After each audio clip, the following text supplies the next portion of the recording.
Want to know what's really driving your success or lack thereof? It's your unconscious mind. You might think your conscious mind is in charge, making all the decisions, setting direction, being the captain of the ship. But guess what? Your unconscious mind is actually the one running the show. If it doesn't like where you're headed, if it senses fear, danger, or even just a little bit of discomfort, it'll throw you right off track. So, if you've ever wondered why you self sabotage or feel stuck, it's not that you lack willpower, it's that your unconscious mind is working behind the scenes, making sure you stay safe. The key to success is learning how to work with your unconscious mind instead of fighting it. That's where we release baggage. So, let's break down the prime directives of the unconscious mind. It's the fundamental rules that your unconscious mind operates by. So, number one, the unconscious mind stores memories. Think of your unconscious mind like a massive file cabinet. Every experience, every emotion, everything that you've been through, it's all in there. Some memories are neatly organized by time, and others are stored differently based on emotions and experiences. Two, it makes associations and it learns really quickly. Have you ever noticed how one thing reminds you of another? That's your unconscious mind at work. It connects the dots really fast, linking new experiences to past ones. This is why smells, songs, places can instantly trigger strong emotions. Three, it organizes your memories because everything is stored and connected. Your unconscious mind can retrieve memories instantly.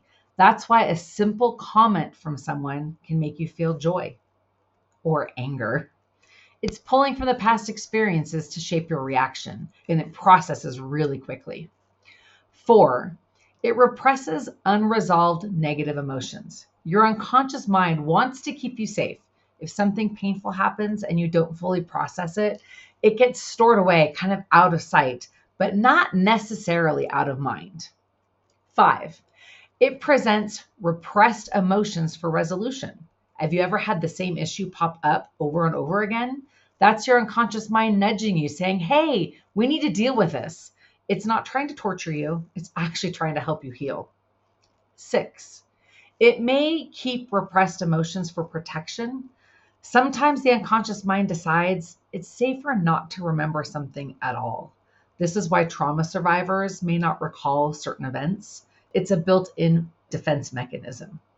Seven, it runs the body. Your unconscious mind keeps your heart beating, your lungs breathing, your food digesting without you even having to think about it. That sure would be a lot of effort. And it holds a blueprint for perfect health, which means when we align with it, healing can happen.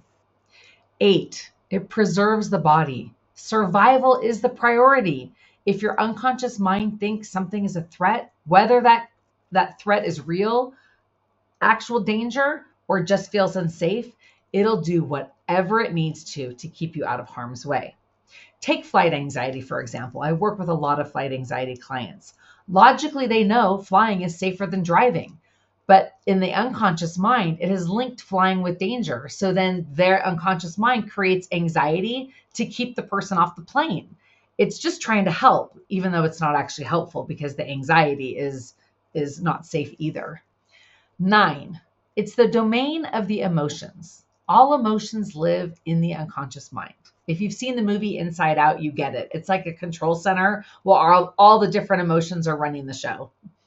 10, it's a highly moral being. Your unconscious mind is always trying to do what's right. Now, that definition is shaped by your upbringing, culture, beliefs, values, who you surround yourself with. 11, it enjoys serving and it needs clear orders. It wants to follow directions. But if your conscious mind sets a goal that feels unsafe, like stepping into the spotlight, it will work to self sabotage you. That's why we need clear alignment between our conscious and our unconscious mind. 12, it controls and maintains all perceptions. Your perception of reality is based on your past experiences. This is why two people can witness the same event and interpret it completely differently. They have a different set of files in their file cabinet. 13, it generates, stores, distributes, and transmits energy. Your unconscious mind is consciously managing your energy, whether it's mental, emotional, or physical. When you're aligned, energy flows freely. That's when we're in the zone. And when you're not, that's when you feel drained and burned out. 14, it maintains instincts and generates habits. Your gut feelings, remember those? That's your unconscious mind speaking. And habits, those are unconscious patterns, whether they support you or hold you back. 15, it needs repetition to install a habit.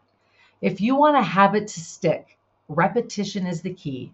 This is why consistent practice is so important after releasing emotional baggage. 16, it's programmed to seek more and more.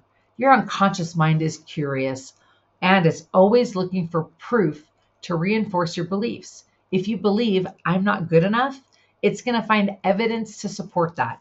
So we want to shift the beliefs and it will look for new evidence. It's about reprogramming the unconscious mind. 17, it functions best as a whole integrated unit. Well, inner conflict is going to slow us down. When you resolve and integrate your parts, everything flows much more smoothly. 18, it responds to symbols. Your unconscious mind speaks in symbols and images. This is why dreams, imagery, and metaphors are so powerful. 19, it takes everything personally. Ever wonder why criticism stings? Your unconscious mind absorbs it all, just like a child who takes everything to heart. When we release baggage, we can take things a lot less personally. 20, it works on the principle of the least effort. It wants the easiest, fastest way, which is actually a great thing because once we align it with what we want, success becomes effortless. 21, it doesn't process negatives. This is huge. Your unconscious mind doesn't hear don't. So if you say, I don't want to fail, it focuses on the word fail. Instead, say, I am successful. Always frame your thoughts and goals in the positive. So now that you know how your unconscious mind operates, the question is, are you working with it or against it? If you're feeling stuck, it's not because you're not trying hard enough. Sorry, there was a negative. You are trying hard enough. It's because your unconscious mind is holding on to something. When you release the baggage and align your conscious and unconscious mind, everything changes.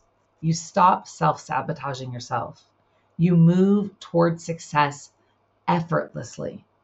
If you're ready to make this shift, let's talk. Drop a comment here or send me a message. I'd love to help you get aligned, unlock your full potential. Thank you so much. I'll talk to you soon.